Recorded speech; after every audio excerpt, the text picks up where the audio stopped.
శ్రీకాంత్ పరిచయం అయినప్పుడు కూడా నా లవ్ ఇంత ఫేమస్ అవుతుందని అనుకోలేదు. శ్రీకాంత్ నన్ను చాలా టార్చర్ పెట్టాడు, నేను చెప్పుకోలేకపోతున్నాను, చాలా కొట్టాడు.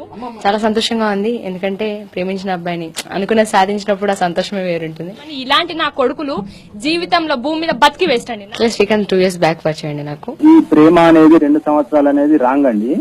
న్యూ నెల్లకుంటలో ఉన్నప్పుడు మా ఇంటి దగ్గర శ్రీకాంత్ ఉండేవాడు, సో నాకు అలా పరిచయము. ఖచ్చితంగా ట్రాప్ చేయబడ్డది, ఖచ్చితంగా ఎన్నో ఉన్నాయి. రేపు నా బిడ్డను కూడా మంచి చూసుకున్నట్టు నేను నమ్మలేను.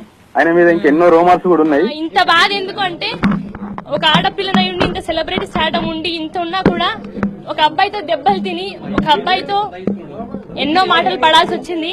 శ్రీకాంత్ అనే అబ్బాయితో ఎన్నో దెబ్బలు తిన్నాను, ఎంతో టార్చర్ అనుభవించాను. మధుప్రియ వాళ్ళ అమ్మ నాన్న మోసం చేసింది, చీటర్ అని, అది అని, ఇదని. ఒకవేళ నేను మా అమ్మ నాన్న మోసం చేస్తుంటే ఎక్కడో గుళ్ళో పెళ్లి చేసుకుని ఎవరు కనిపించకుండా తిరిగేదాన్ని. అమ్మాయి నాన్ని ఎదిరించి పెళ్లి చేసుకున్నాను. మీడియా అందరూ చాలా సపోర్ట్ చేస్తున్నారు, స్పెషల్ థ్యాంక్స్ అండి అందరికి కూడా.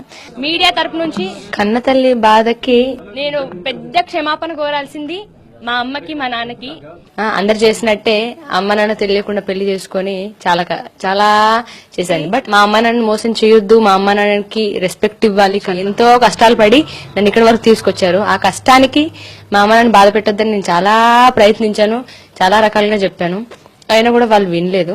నన్ను ఒక్కసారి కూడా అడిగింది లేదు, ఒక్కసారి కూడా ఆయన వచ్చి అడిగిందాడు. మధుప్రియ కూడా చెప్పిందా నాన్నకి ఇట్లా అంటే నేను కాదన్నట్టు అయితే మాత్రం కాదు. ఎవరిది వాళ్ళకే, ఎవరి లైఫ్ వాళ్ళకే. సో ఏంటంటే నన్ను కెరియర్ గురించి కాదు, వాళ్ళు నన్ను మార్చుదామనే ఒక ప్రయత్నం, మార్చుదామనే ప్రయత్నం కోసం కొంచెం టైం అడిగారు నన్ను. మధుప్రియ నన్ను ఎప్పుడు అడగలేదు. జీవితంలో నేను ప్రతి క్షణం చెప్పే మాట మధుప్రియకు, జీవితంలో నాన్న నీకు కుక్కను కుక్క నాకు ఇష్టం అంటే కుక్కలు చేస్తున్న సందర్భాలు ఒక 100 ఉంటాయి మధుప్రియకు. కుక్క 100 అరుస్తుంది, 100 అరిచినంత మాత్రం నా కుక్కను పట్టుకుంటే నేను కూడా కుక్కనే అయిపోతానండి. మధు నువ్వు కుక్కను తీసుకురారా, నేను నీకు చేస్తా, నీకు నచ్చినప్పుడు నువ్వు అదే, నాకు కులంతో సంబంధం లేదు. ఇలాంటి నా కొడుకులని ఏం చేసినా తప్పే అని నా ఫీలింగ్ అండి. సార్ అమ్మ నాన్న ఇలా చేసింది, మోసం చేసింది అనడము, మా నాన్నకి ఎదిరించి మాట్లాడేంత ధైర్యం నాకైతే లేదు.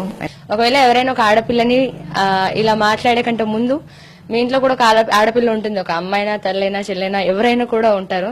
సో ఒక ఆడబిడ్డని నిందించే ముందు మన పరిస్థితి ఏంటి, మన ఫ్యామిలీస్ ఏంటి. ఆడపిల్లలు ప్రేమించండి, ప్రేమించకండి అని చెప్పట్లేదు. ప్రేమించిన అమ్మ నాన్న ఓకే అంటేనే పెళ్లి చేసుకోండి. నేను 6 నెలల్లో మా డాడీ వద్దు బిడ్డ ఇంత తొందర పెళ్లి చేసుకోకు అని మా అమ్మ నా కాలు పట్టుకున్నా నేను ఎప్పుడు వినలేదండి. ముఖ్యంగా నేను శ్రీకాంత్ ఎంచుకోవడంలో అసలు ఎందుకు మధుప్రియ ఈ అబ్బాయిని ఎంచుకోవడానికి కారణం ఏంటి? వాడేంది చెప్పేది నా గురించి మాట్లాడే రైట్ కూడా నా కొడుక్కి లేదు.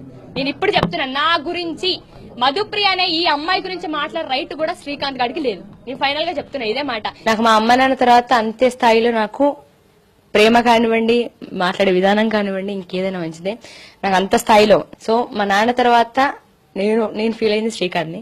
నా గురించి మాట్లాడే రైట్ కూడా నా కొడుక్కి లేదు. మధుప్రియ అనే ఈ అమ్మాయి గురించి మాట్లాడే రైట్ కూడా శ్రీకాంత్ గారికి లేదు. సో నా లైఫ్ లో శ్రీకాంత్ ఉంటే బాగుంటుంది అనుకున్నాను. శ్రీకాంత్ తో అది కష్టమైన సుఖమైన శ్రీకాంత్ తోటి అనుకున్నాను కాబట్టి ఇంత దూరం వచ్చాను. శ్రీకాంత్ నన్ను చాలా టార్చర్ పెట్టాడు, నేను చెప్పుకోలేకపోతున్నాను, చాలా కొట్టాడు. సో ఫైనల్లీ ఫ్యూచర్ లో కూడా నా కెరియర్ ఇంత ముందు ఎలా ఉందో, అమ్మ నాన్న ఉన్నప్పుడు ఎలా ఉందో, శ్రీకాంత్ ఉన్నప్పుడు కూడా అలానే ఉంటుందని అనుకుంటున్నాను. అమ్మ నాన్నకి స్వార్థం ఉండదండి, ప్రతి ఒక్కరికి స్వార్థమే ప్రపంచంలో. ఇలాంటి నా కొడుకులు ఉన్నంత కాలం సమాజం మారది, ఆడపిల్లలకి స్వేచ్ఛ అనేది రాదు.